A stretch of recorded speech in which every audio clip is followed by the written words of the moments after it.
Shalom Bapak Ibu, saudara kasih dalam Tuhan, haleluya. Kita bersyukur hari ini hari Minggu 7 September 2025. Saya berharap saudara semua sudah beribadah dan melayani di gereja kita masing-masing. Kita bersyukur tentunya untuk ibadah yang Tuhan berikan bagi kita. Ini adalah perintah Tuhan yang kita sudah harus lakukan dan terus lakukan. Dan saya mengucapkan juga Happy Father's Day untuk semua bapak-bapak.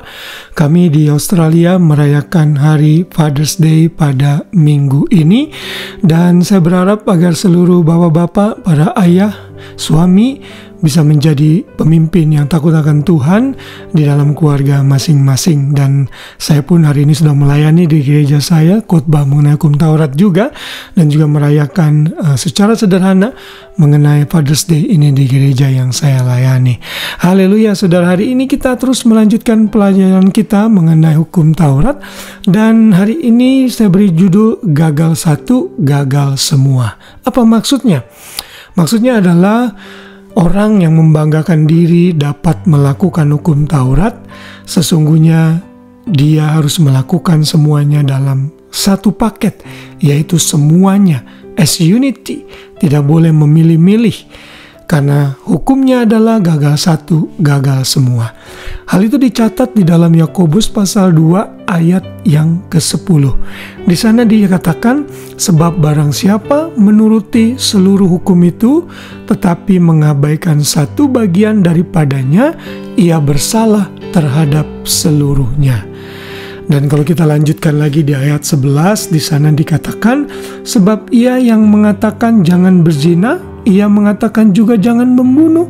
Jadi jika kamu tidak berzina tetapi membunuh, maka kamu menjadi pelanggar hukum juga.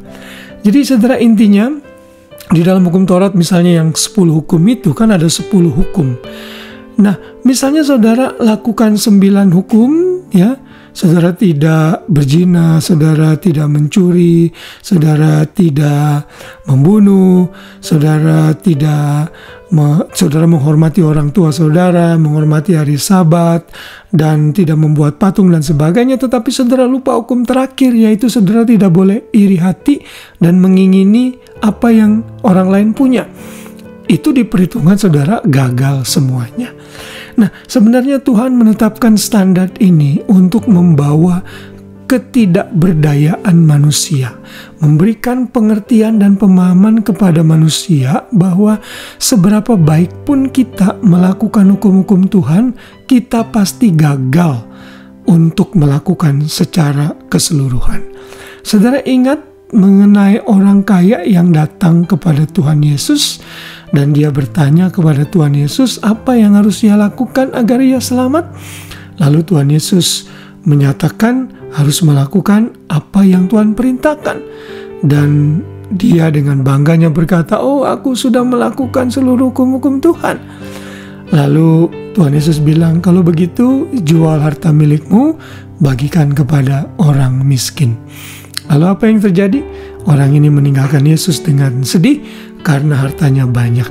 Saudara, orang ini yang menganggap dan merasa ia sudah melakukan hukum-hukum Tuhan dengan sempurna, ia gagal mentaati hukum pertama dalam hukum Taurat, yaitu jangan ada padamu ilah lain di hadapanku. Itu menunjukkan orang ini lebih sayang kepada hartanya daripada cinta Tuhan dan mengikuti perintah Tuhan. Orang ini diperhitungkan gagal.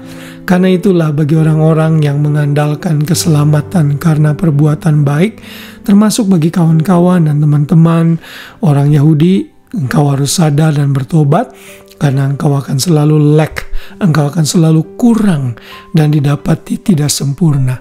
Karena bila kita gagal mentaati satu hukum Taurat, maka kita diperhitungkan gagal seluruhnya. Karena itulah sekali lagi kita diingatkan, dengan situasi ini, dengan kondisi ini, tidak bisa tidak, kita membutuhkan juru selamat. Kita membutuhkan orang lain yang tidak berdosa, yang mampu melakukan hukum Taurat secara sempurna. Dan itu hanya Tuhan sendiri. Dan ia sudah menjadi manusia. dan dia menjadi manusia dalam pribadi Yesus, dan dalam keadaannya sebagai manusia ia sudah mengosongkan dirinya, bahkan mati menderita di kayu salib untuk menebus kita dari hukuman dosa. Karena itulah saudara dan saya patut bersyukur kita tidak dihakimi oleh karena melakukan hukum Taurat atau tidak, tetapi kita dihakimi berdasarkan apakah kita beriman dan percaya kepada Yesus atau tidak.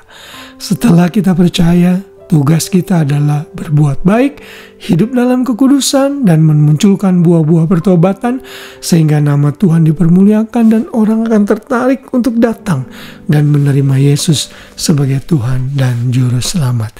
Kiranya firman Tuhan pada malam hari ini kembali mengingatkan kita bahwa hukum Taurat gagal untuk menyelamatkan.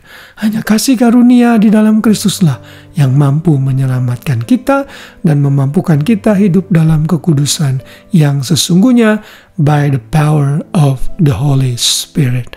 Tuhan memberkati kita semua. Selamat malam dan selamat beristirahat. Shalom.